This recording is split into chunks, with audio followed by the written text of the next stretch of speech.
Hello everyone. We have some big boxes to open. Yes, we do.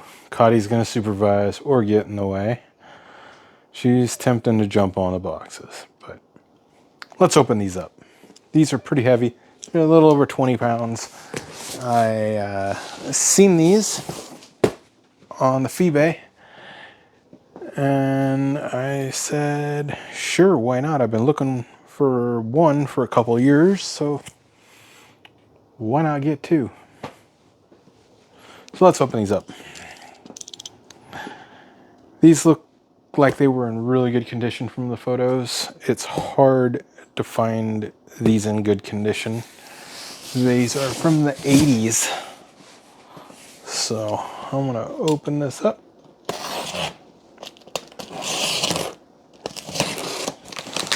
We're committed to the video now. Hopefully they're in the condition as the photos.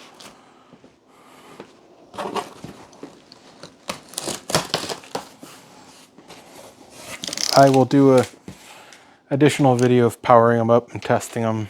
So this is just going to be a unboxing. And let's throw it over here like Christmas. Ooh, we have a power cord in a bag. Can y'all see that? Got the camera pretty far away. So we got power cord. Bubbles. Thankfully not peanuts. Okay. First item.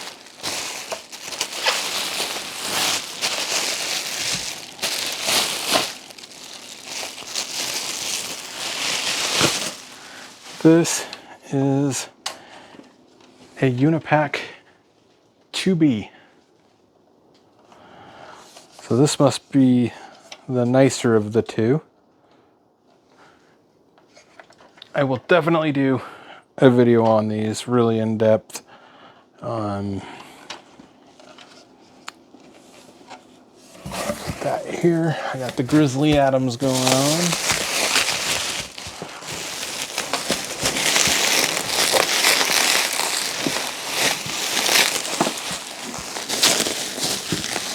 Oh, yeah, these are big.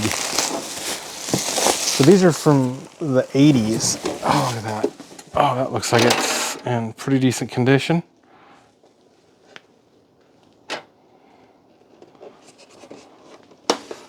We will do another video powering them up.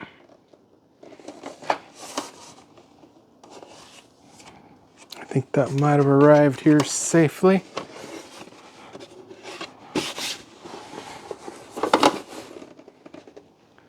But that is one. Hard to see on the photos.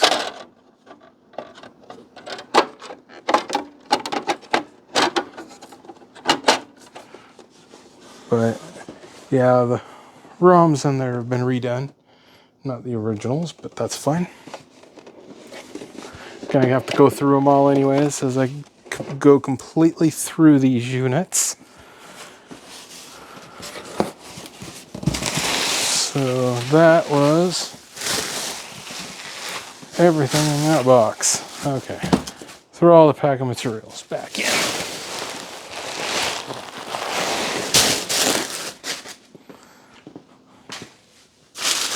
That looks like it's pretty good, decent packing. And this guy's got tons of data IO stuff. I will link his eBay in the description because I ain't gonna go buy it all. I'd like to buy it all, but let me take that up and we will swap boxes. There we go. Here's the second one.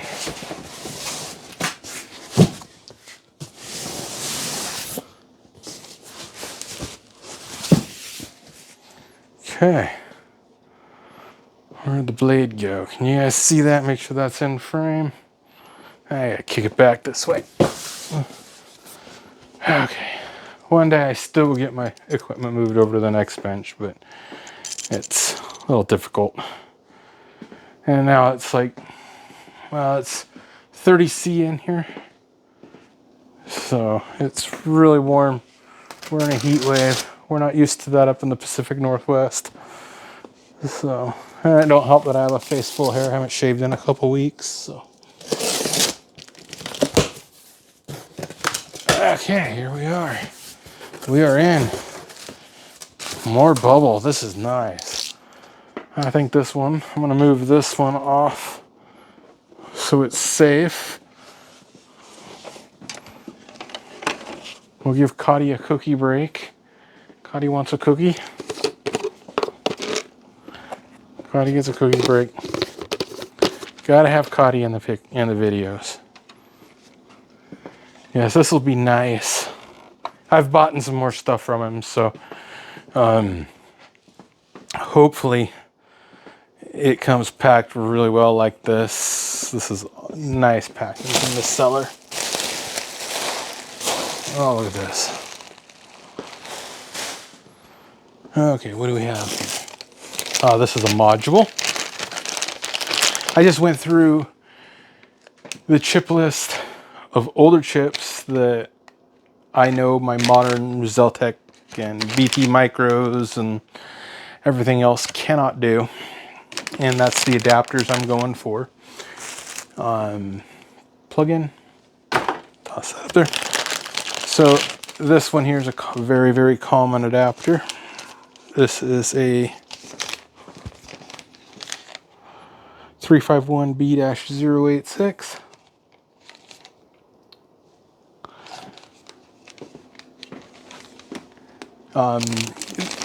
A lot of the newer programmers, they won't do 26 volts for programming voltage, and almost absolutely none of them, except for maybe a couple exceptions, will do -5 volts VBB.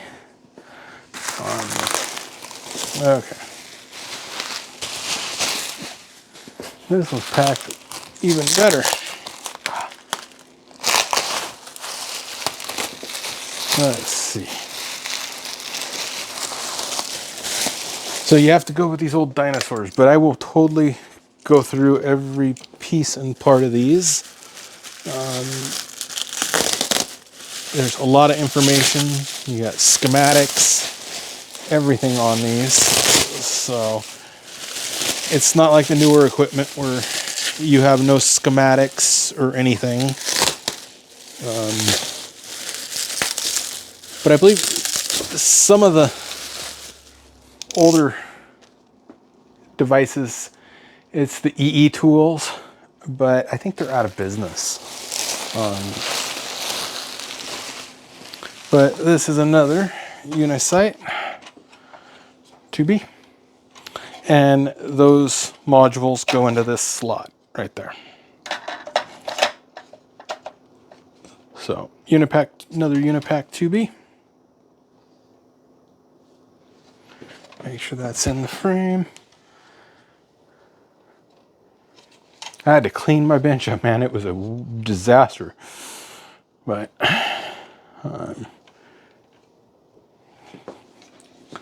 okay, so we got a Unipack 2B. We've got that module. I still need maybe one or two different ones of those modules from. It's hard going through the data list. I've found a couple device lists. And I had to go through my device list, through my chip programming requests. So I think I've got a lot of the older stuff with one of these 29Bs covered. But there's always stuff that pops up. Most of the time I just deny them. So man, look at this. This guy's packing is just awesome. That. Okay. I'm just gonna move this box like that. Okay, can y'all see that? Let me see. Yeah, this is like Christmas morning to me. I mean, these are old mid-80s dinosaur equipment, but let me put this box into a configuration. I'll just use this to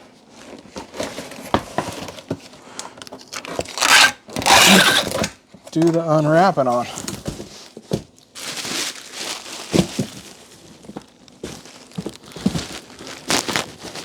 There we go. Can you see that? Yeah.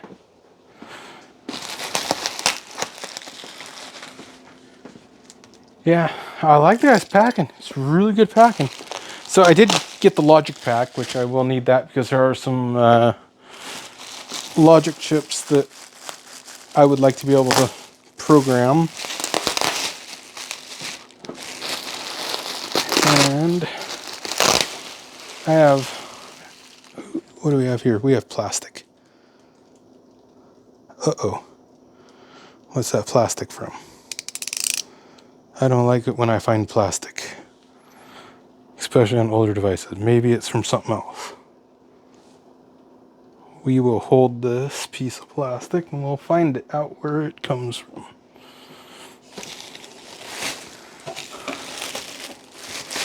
Okay. Usually when you find these data IOs, you're missing the Lexan shields and the buttons are all wore out. These look like they're in really nice condition.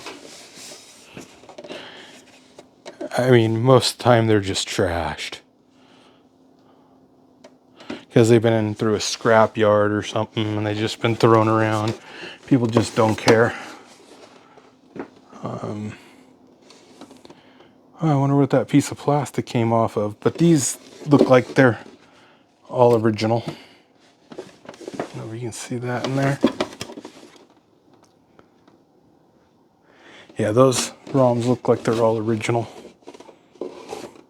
One of these is a 64K and one of them is a 1 meg. I don't remember which. I think the other one was 1 meg. So I don't know if it's been upgraded or what, but this one has an older version of software, but I'll redo the ROMs and make it all up to date. But yes, I got me some data IOs.